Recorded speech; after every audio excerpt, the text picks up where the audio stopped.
Alors, le diagramme circulaire, on l'utilise pour représenter des statistiques qui concernent un tout. OK? Donc, si j'ai par exemple une collection, bien, une collection, c'est un tout. Donc, si je veux savoir quel pourcentage ou quelle fraction de ma collection, par exemple, je ne sais pas moi, si j'ai une collection d'effaces, bon, ben, si je veux savoir quelle fraction de ma collection d'effaces, c'est des effaces en forme de fruits et légumes, quelle fraction c'est des effaces d'animaux, ou ainsi de suite, bien, vu que ma collection c'est un tout, je vais utiliser un diagramme circulaire. Dans le fond, c'est un cercle. Alors, ce qui est important de savoir, de se rappeler, c'est qu'un cercle, c'est 360 degrés. OK? Donc, si je veux savoir quelle fraction ou quel pourcentage va représenter une partie de mon cercle, il faut que je pense en fonction de ça. Donc, je dois venir mesurer pas l'air, mais mesurer l'angle de la partie que je veux, dont je veux connaître le pourcentage ou la fraction. Et donc, ben là, si je viens mesurer ici, on comprend que c'est un angle droit. Donc, on voit que c'est 90 degrés. Alors, 90 degrés sur 360, si je réduis ça, je vais arriver à un quart. OK?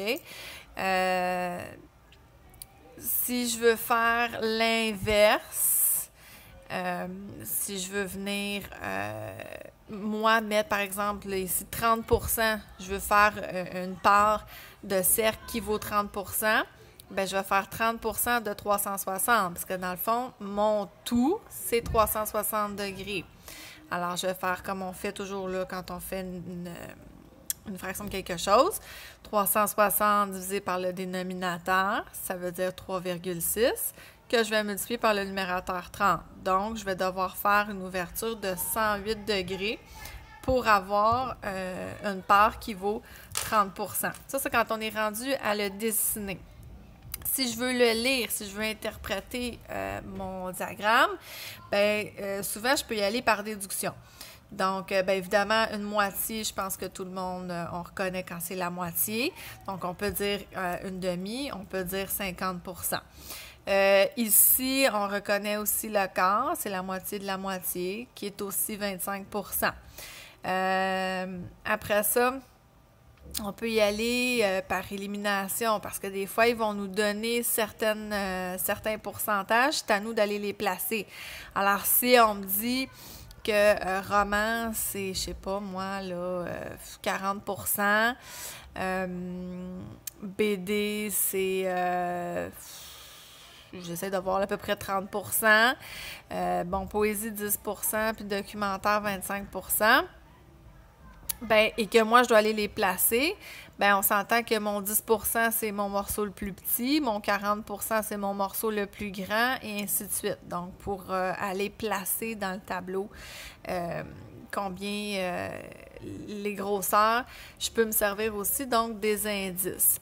Sinon, si c'est vraiment juste d'interpréter et que tout est déjà indiqué, ben là, ça va être surtout de dire... Si je veux tirer une conclusion, par exemple, ben ça va être surtout de dire qu'est-ce que j'ai le plus et qu'est-ce que j'ai le moins. Parce que, dans le fond, c'est ça qu'on voit. Le plus gros morceau, c'est celui qui va nous sauter aux yeux. Le plus petit aussi, il est facile à repérer. Donc, c'est pas mal le genre de conclusion qu'on peut tirer. Donc, ici, le titre, toujours, évidemment, ça prend un titre. Alors, le livre de la section jeunesse de la bibliothèque de Robinson. Donc, mon tout, c'est les livres de la section jeunesse. Fait que je ne sais pas combien il y en a, 1000, peu importe. Mais sur ces 1000-là, il y a 10% que c'est du documentaire, 25% que c'est poésie. En tout cas, c'est pas tout à fait clair les couleurs, mais bon.